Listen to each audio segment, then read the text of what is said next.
Welcome back to Talk to Al Jazeera with Richard Falk, the UN Special Rapporteur on Occupied Palestine.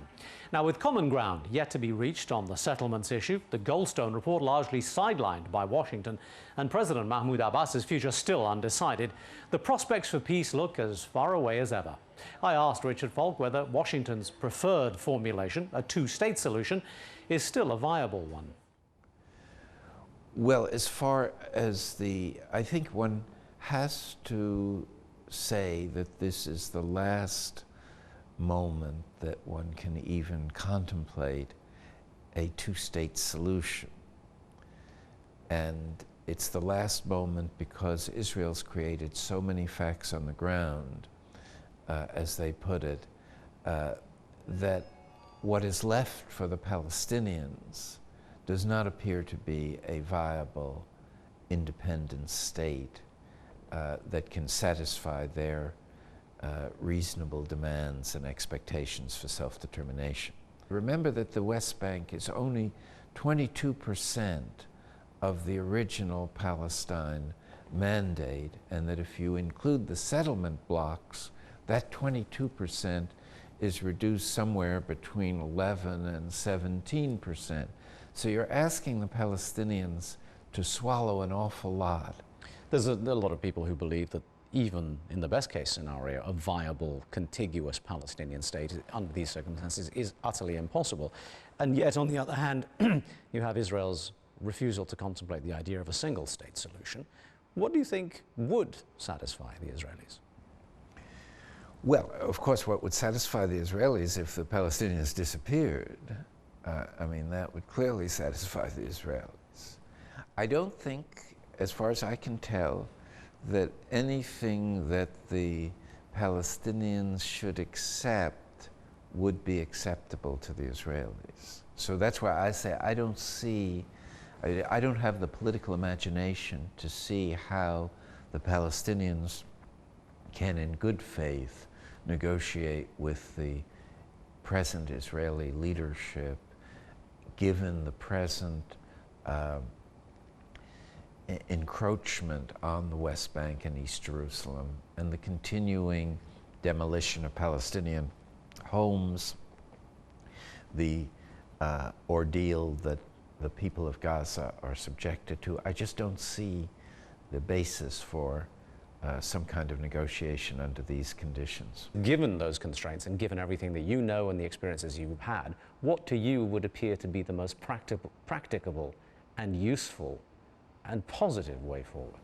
I think as a basis for any further negotiations, a lifting of the blockade on Gaza. I think that's a clear moral, legal obligation that Israel should be made to adhere to, and if the United States wants to demonstrate some kind of credibility, I think that's the best threshold. That even before taking a stronger line against these 900 new housing developments?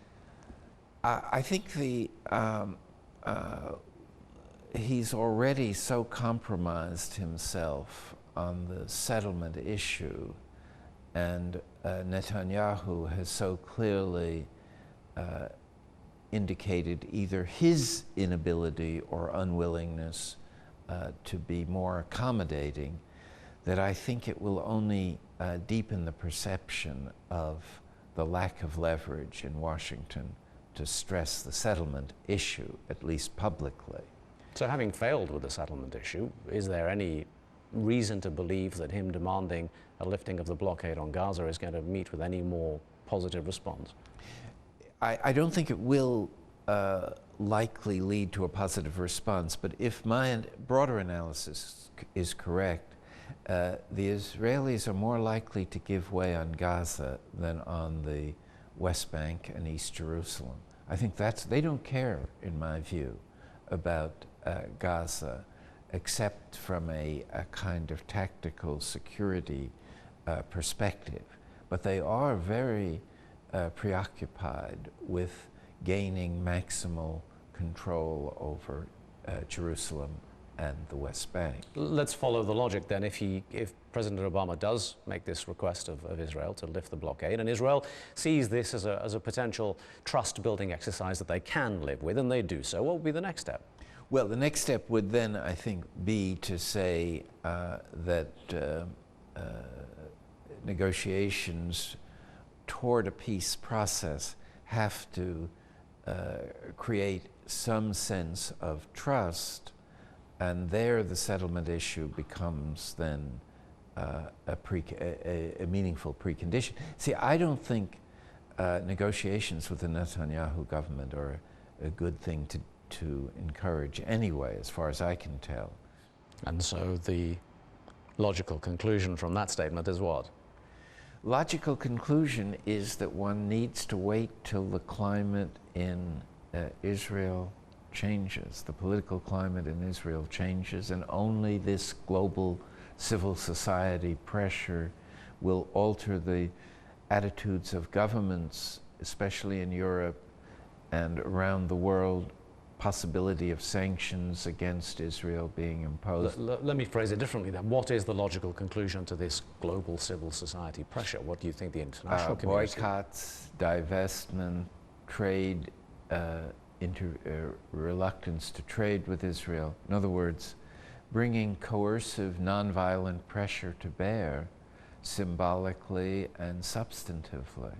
Same thing that did succeed eventually against all expectations in altering the white leadership's view of its own interest in South Africa. But what we saw in South Africa, the end result was a single nation with all races, all colors working together within a democratic system. Is that what we're going to see in former mandate Palestine? I think that's probably the best solution for both peoples, yes. I think that would be, but it's hard to know how you get there from here, because it would mean the abandonment of the Zionist project, which is to create a Jewish state with a right of return for Jews all over the world, and a denial of the right of return to Palestinians who actually lived in the Palestinian mandate before it was divided. So let me be clear about this. You're saying that the most rational and probably likely solution in the long term is a single state that is not a Jewish state. I envision that as the only form of legitimate state that could emerge out of this terrible conflict that's gone on for decades and has brought great suffering to the Palestinians and considerable distress to Israeli society as well.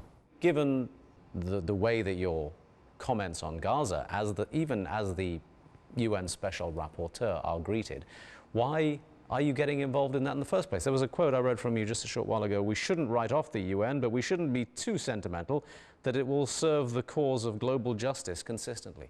Why are you involved with this organization if you have no faith in its ability? Well, it's a question I ask myself quite often.